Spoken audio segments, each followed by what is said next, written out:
जय श्री कृष्ण दोस्तों। राधे राधे। मैं अरुण सेमाल और स्वागत करता हूं आपको अपने YouTube चैनल अरुण शिक्षा अकादमी में। दोस्तों, हिंदी के इस महासेशन में आज हम हिंदी साहित्य के जो इतिहास है इसका यानी हिंदी काल विभाजन जो है इसके बारे में हम आपसे चर्चा करने वाले हैं कि काल विभाजन कैसे हुआ है। इससे पहले अगर आप हमारे चैनल पर नए हैं तो प्लीज चैनल को सब्सक्राइब करें और कमेंट में जय श्री कृष्ण अवश्य लिखें, क्योंकि हम संपूर्ण हिंदी का सीरीज चलाने वाले हैं। चलें वीडियो स्टार्ट करते हैं। सबसे पहले हम बात करते हैं आदिकाल से, यानी हिंदी साहित्य का इतिहास से चल रहा है और हिंदी साहित्य के इतिहास में हम काल विभाजन पर बात चर्चा करने वाले हैं। और काल विभाजन पे हम सबसे पहले बात करेंगे आदिकाल पे, ठीक है ना। आदिकाल का विभाजन कैसे हुआ था? भाषिक दृष्टि से आदिकाल में हिंदी भाषा साहित्य अपभ्रंश के साथ चलती हुई क्रम जनभाषा के रूप में हुआ है। ठीक है, हिंदी भाषा को जनभाषा भी कहा जाता है। जनभाषा यानी लोगों की भाषा, यानी बोलचाल की जो भाषा है, साहित्य रचना का माध्यम बन रही है और ये हिंदी ही साहित्य रचना के माध्यम भी बनी हुई है। आलोचक की बात करें तो युग में काव्य रचना शैलियों की दृष्टि से डिंगल और पिंगल काव्य का विकास हुआ है। ठीक है ना, डिंगल और पिंगल जो साहित्य है इसका विकास हुआ है। किससे? आदिकाल में इसका विकास हुआ था।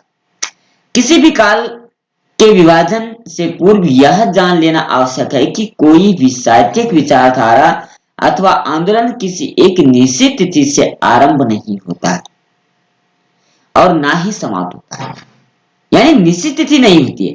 क्योंकि जैसे आपने देखा होगा एनईपी जो है वो 2020 में तो शुरू हो चुकी थी, लेकिन उसके लिए क्या कहा गया था कि 2030 तक ये संपूर्ण रूप से लागू हो पाएगी। क्योंकि एक ही दम से अगर हम किसी चीज को थोप देते हैं तो वो सक्सेस नहीं हो पाती, लेकिन अगर इसको समय रहते धीरे धीरे इसको अगर मजबूत करते तो आजीवन मजबूत बन पाता है। इसी तरीके से काल विभाजन भी जो है वो बहुत समय से इसमें संशोधन होते गए।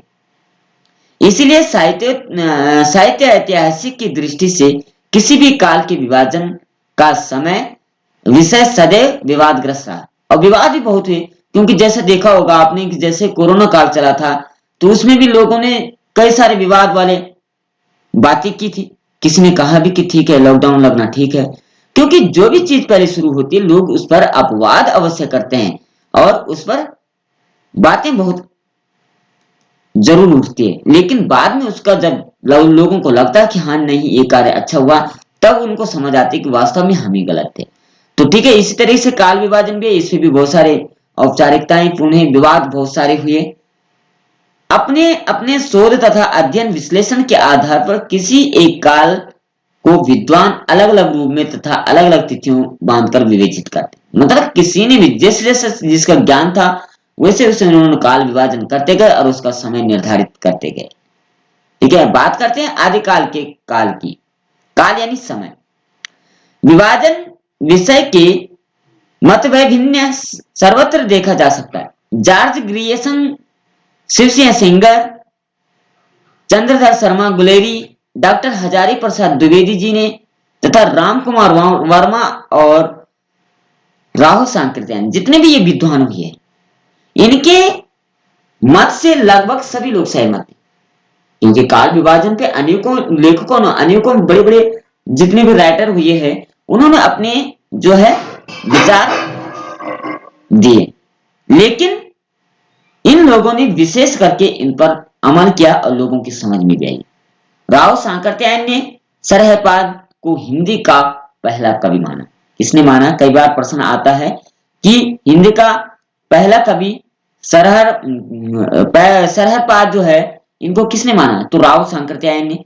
या राव सांकृत्यायन ने किसको सबसे पहला कवि माना? तो सरहपाद जी को। ठीक है ना, प्रश्न कई सारे बनते हैं, आप इनको याद कीजिए। अगर आपने लिखना है तो आप इसका स्क्रीनशॉट भी ले सकते हैं, आप इसको लिख सकते हैं।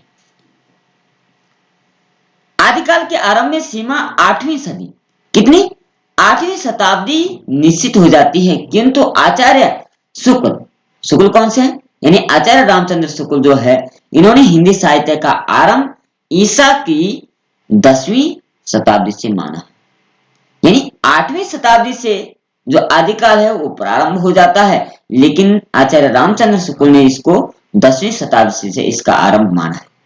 उनका मानना है कि मुंज तथा भोज के समय यानी 993 या 1993 ईस्वी में पुरानी हिंदी का प्रयोग शुद्ध साहित्य में हुआ।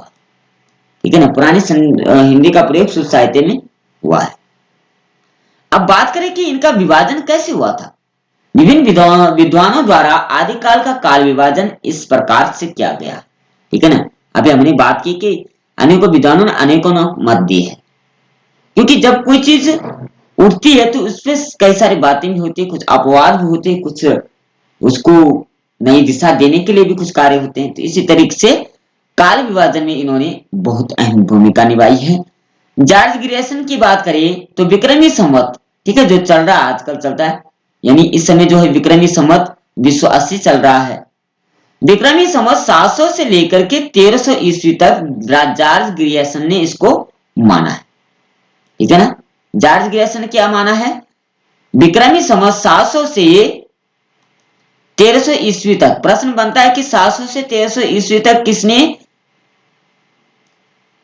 माना, तो ये माना है विक्रमी संवत जॉर्ज ग्रियर्सन ने माना है। अब मिस्र बंधु की बात करें अगर नंबर 2 पे, तो संवत 700 से उन्होंने भी माना। 700 से 1444 ईस्वी तक, 1444 ईस्वी तक जो है मिस्र बंधु ने माना है कि नहीं, आदिकाल का जो काल विभाजन है वो 700 से लेकर के 1444 तक ईस्वी तक इनका रहा है।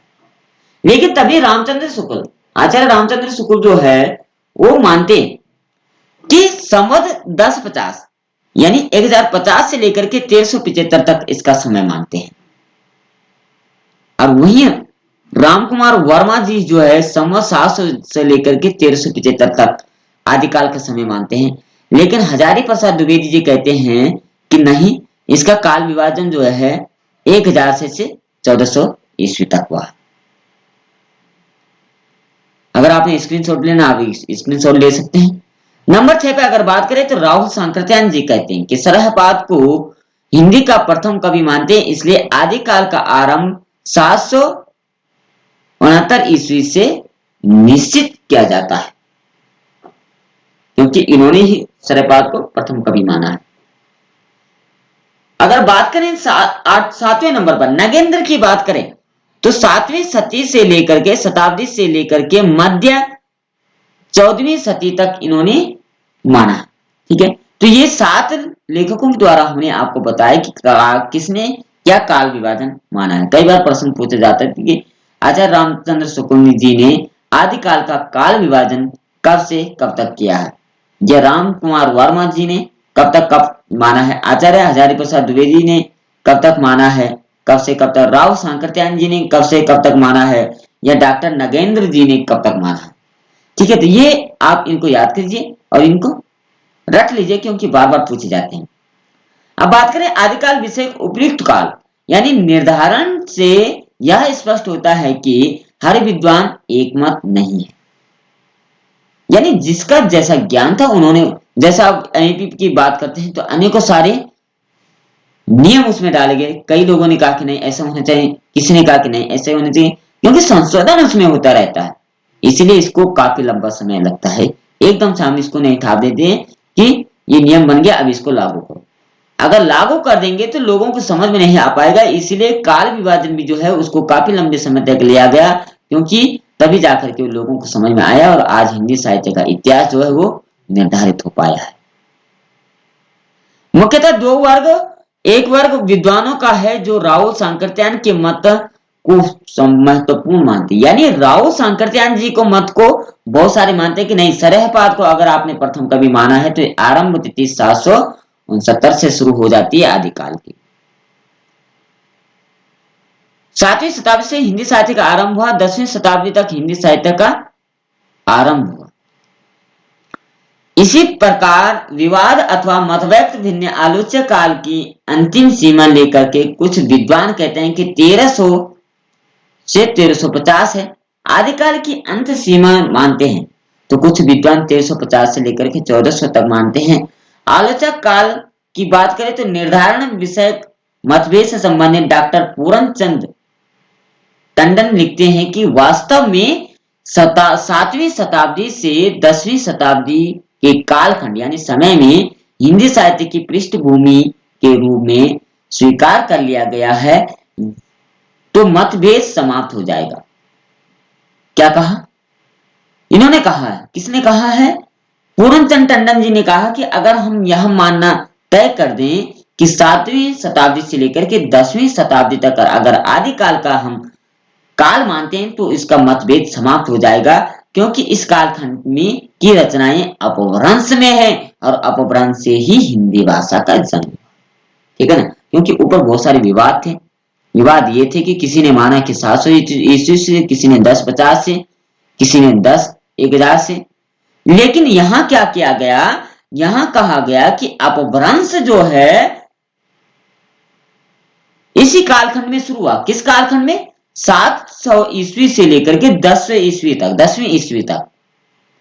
तो इसीलिए आदिकाल का ये काल माना जाता है, क्योंकि अपभ्रंश से ही हिंदी का उदय हुआ है, यानी जन्म हुआ है। इसलिए 7वीं से लेकर के 10वीं शताब्दी तक हम कालखंड इसका आदिकाल का मानते। तो निष्कर्ष से यह पता चलता है कि अधिकांश विद्वानों ने आदिकाल के समय सीमा 10वीं शताब्दी से 14वीं शताब्दी तक मानी है, जो कि अधिकांशतः तार्किक और संगत कही जा सकती। ठीक है ना, तो कुल मिलाकर के ये काल विभाजन था आदिकाल का। आशा है आपको वीडियो पसंद आएगी। इसके बाद हम और साहित्य से संबंधित वीडियो लाएंगे।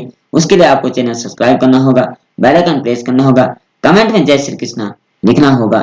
आपका दिन सुमंगल हो और आपको विद्या की अधिष्ठात्री जो माँ सरस्वती है आपकी मस्तिष्क में विराजमान हो। इसी कामना के साथ कल फिर मिलते हैं। जय श्री कृष्णा, राधे राधे।